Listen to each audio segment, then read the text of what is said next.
Hello guys, आप सभी लोगों का आप लोग का यूट्यूब चैनल बियॉन्ड जीडीपी पर स्वागत है, वेलकम है। और ये YouTube channel beyond GDP Indian economy पर बेस है और सभी इंडियन लोग के लिए, इंडियन सिटीजन्स के लिए डेडिकेटेड है। तो आज का टॉपिक है India at the rate 2047 economic vision. तो आज इस पर चर्चा करेंगे, बात करेंगे। चलते हैं, शुरुआत करते हैं वीडियो का। India 2047 India's economic vision for the 100th year of independence. India का इकोनॉमिक विजन क्या होगा 100वें सालगिरह पे, भारत का आज़ादी के 100वें सालगिरह पे 2047 में।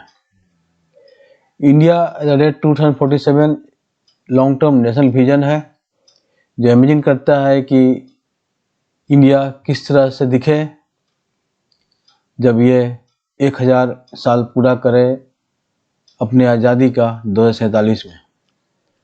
गोल बहुत महत्वाकांक्षी है लेकिन क्लियर है। भारत को बदलना है एक विकसित, समावेशी, इनोवेटिव और सस्टेनेबल इकोनॉमी में। इंश्योर करना है कि सभी सिटीजन, सभी नागरिक समृद्ध हो जाए, समृद्धता को प्राप्त करें। एक इस तरह का इंडिया हमारा हो जो इकोनॉमिक विजन में शामिल किया गया है।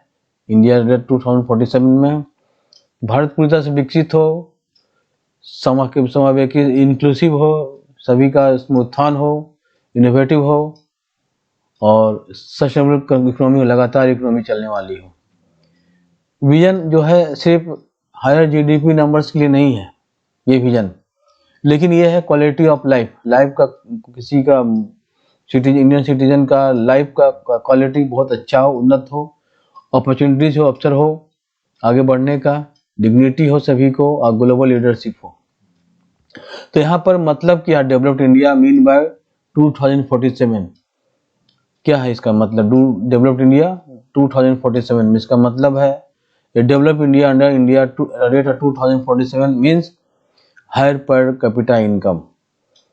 सबसे ज़्यादा पर कैपिटा हर एक आदमी का, हर एक सिटीजन का इनकम बहुत ज़्यादा हो, वर्ल्ड क्लास इंफ्रास्ट्रक्चर हो, strong manufacturing and services base हो, एडवांस टेक्नोलॉजी इनोवेशन हो, सोशल जस्टिस हो, इंक्लूजन, इन्वायरमेंटल सस्टेनेबिलिटी हो, ये सब हो अंडर डेवलप्ड इंडिया का। ये हमारा विजन है। दूसरे आसान शब्दों में इकोनॉमिक ग्रोथ क्या है? इक्वलिटी,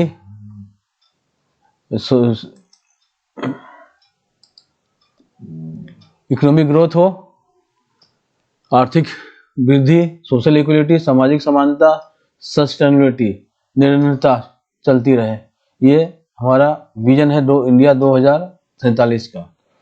पिलर 1 क्या है? ये high and sustain economic growth, ज़्यादा और सस्टेन लगातार चलने वाली इकोनॉमिक ग्रोथ हो। टारगेट क्या है?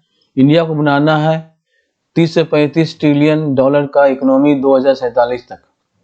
इसमें हर एक 10 साल में 7 से 8 एनुअल ग्रोथ रेट हो।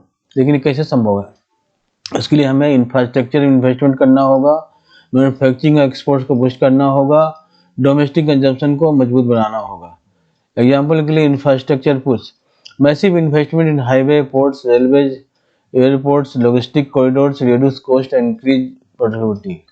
बहुत ज़्यादा इन्वेस्टमेंट करना होगा हाईवेज में, पोर्ट्स में, रेलवेज में, एयरपोर्ट्स में, लॉजिस्टिक कॉरिडोर्स में, ताकि कॉस्ट को कम किया जा सके और प्रोडक्टिविटी को बढ़ाया जा सके।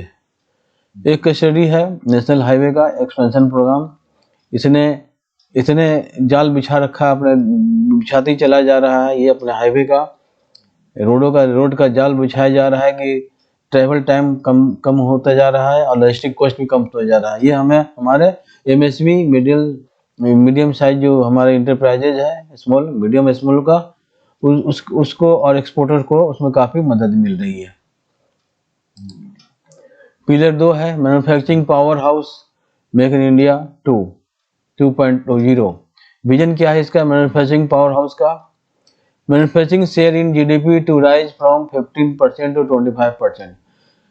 जीडीपी में मैन्युफैक्चरिंग शेयर का जो शेयर है जीडीपी में वो 15 से 25% हो जाए।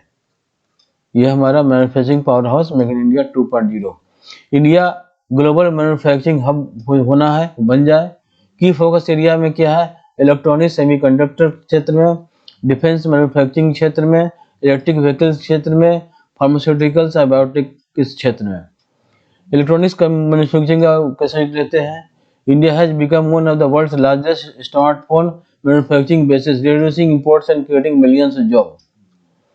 इंडिया वर्ल्ड का लार्जेस्ट स्मार्टफोन मैन्युफैक्चरिंग बेस बन गया है और ये इंपोर्ट कम कर रहा है और लाखों लोगों को जॉब भी क्रिएट कर रहा है, जॉब भी दे रहा है। Pillar number 3, digital economy and technology leadership. Digital economy और टेक्नोलॉजी लीडरशिप, इसमें digital India is the backbone of India 2047। Digital India हो, सब कुछ डिजिटलाइजेशन हो इंडिया में, ये बैकबोन हो, रीढ़ की हड्डी बने इंडिया का 2047 में।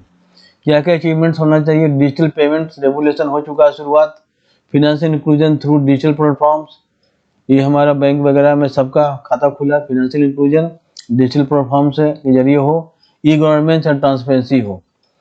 Case study UPI regulation, UPI जो पेमेंट सिस्टम है उसका रेगुलेशन क्रांति का शुरुआत हो चुकी है। India processes billions of digital transaction monthly, महीना में बिलियन अरबों खरबों डिजिटल ट्रांजैक्शन हो रहे हैं इंडिया में। Enabled small vendors, farmers and rural household to join the formal economy. इसमें सभी छोटे से वेंडर, छोटे छोटे बिजनेसमैन भी, वेंडर्स भी, किसान भी और ग्रामीण क्षेत्र में जो लोग रहते हैं वो सभी इस फॉर्मल इकोनॉमी में ज्वाइन करना शुरू कर दिए हैं। इसका इम्पैक्ट क्या हुआ है? लोअर ट्रांजैक्शन कॉस्ट हो गया है, करप्शन कम गया है, फास्टर इकोनॉमिक एक्टिविटी हो गया है। चौथा, inclusive growth and social development, समावेशी वृद्धि और सामाजिक विकास। Economic growth must benefit everyone, not just a few. Economic growth जो हो रहा है सभी को फायदा होना चाहिए, पहुंचना चाहिए, न कि सिर्फ कुछ लोगों को। फोकस एरिया है पॉवर्टी एलिमिनेशन, गरीबी का उन्मूलन, क्वालिटी एजुकेशन टू ऑल, अच्छी शिक्षा, क्वालिटी उच्चतम शिक्षा सभी को, यूनिवर्सल हेल्थ केयर, वैश्विक स्वास्थ्य केंद्र बनाया जाए, वुमेन लेड डेवलपमेंट, महिलाओं का विकास हो। Example financial inclusion, millions of bank accounts open, लाखों बैंक में लाखों अकाउंट्स खोले गए हैं। Direct benefit transfer, reduce leakages, direct उन लोगों में बेनिफिट जो सरकार तरफ से जो स्कीम चलाई जा रही है उसका ट्रांसफर, उपयोग में जो हो रहा है मनी ट्रांसफर, वो डायरेक्ट बेनिफिट हो रहा है, जिसकी वजह से लीकेज, बीच में बिचौलिए जो खा जाते थे उसमें काफ़ी कमी आ गई है। इसका आउटकम क्या है? Money reaches the last person in the Q, improving equality. जो पैसे ट्रांसफर हो रहे हैं सरकार द्वारा, वो क्यू में जो खड़े लास्ट पर्सन, अंतिम लोग आदमी हैं, उन तक को पहुंच रहे हैं। इससे उनका इक्वलिटी इम्प्रूव हो रहा है, समानता में इम्प्रूवमेंट हो रहा है। पांचवा pillar, human capital and skill development. Human capital और स्किल डेवलपमेंट विकास हो रहा है। सो स्किल का इंडिया बिगेस्ट स्ट्रेंथ क्या? Young population. इंडिया में बहुत बड़ी आबादी है यंग नौजवान लोगों की। तो 2047 का स्ट्रेटेजी क्या है? Skill youth for every future job, भविष्य में आने वाली जॉब के लिए इसको यूथ को स्किल डेवलप कराना जरूरी है। Focus on AI, data, robotics, green tech, इन सब फोकस करना है, AI, data, robotics, green tech पे। Life long learning and reskilling, ये लर्निंग लाइफ लॉन्ग जिंदगी भर जब तक है जब तक सीखते रहना है और स्किल अपना फिर से डेवलप करते रहना है। केस स्टडी है IT and service sector. India का स्किल वर्कफोर्स क्या है? ये टर्न ग्लोबल आईटी सर्विस में लीडर बन गया है। ये एक्सपोर्ट अर्निंग्स और हाई क्वालिटी जॉब्स जनरेट हो रहा है। इंडिया के पास इतना बड़ा स्किल्ड वर्कफोर्स है जो ग्लोबल आईटी सर्विस में लीडर बनते चला जा रहा है, बन गया है, और एक्सपोर्ट अर्निंग्स जनरेट कर रहा है और quality high quality job adopt कर रहा है, मिलते जा रहा है उसको।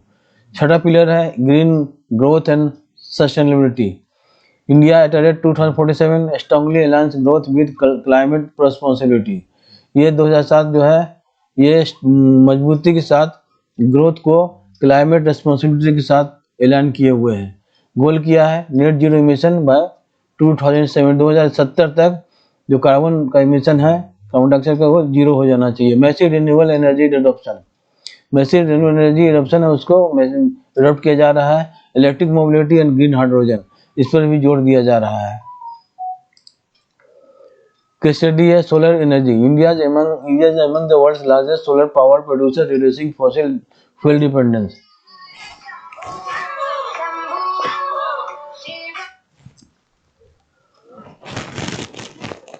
और ये इंडिया का अब वर्ल्ड का लार्जेस्ट सोलर पावर प्रोड्यूसर के बीच में है, और फॉसिल फ्यूल जो डिपेंडेंस है उस पर उसको रिड्यूस किया जा रहा है। और मैसेज क्या, growth without destroying the planet, ग्रहों के बिना डिस्ट्रॉय किए हुए ग्रोथ किया जा रहा है, ग्रोथ वृद्धि बनाई जा रही है। सातवां पिलर है global leadership and geopolitical strength. इसमें इन्विजन इंडिया क्या है, इसमें ग्लोबल इकोनॉमिक लीडर बनना है, a trusted supply chain partner, a voice of global south. Example global platforms, India plays a leadership role in global forums shaping trade, climate and technology policies. India global forums में बहुत बड़ा leadership का role play कर रहा है, जो कि trade को शेप कर रहा है, क्लाइमेट को और टेक्नोलॉजी पॉलिसी को भी शेप कर रहा है, हैंडल कर रहा है।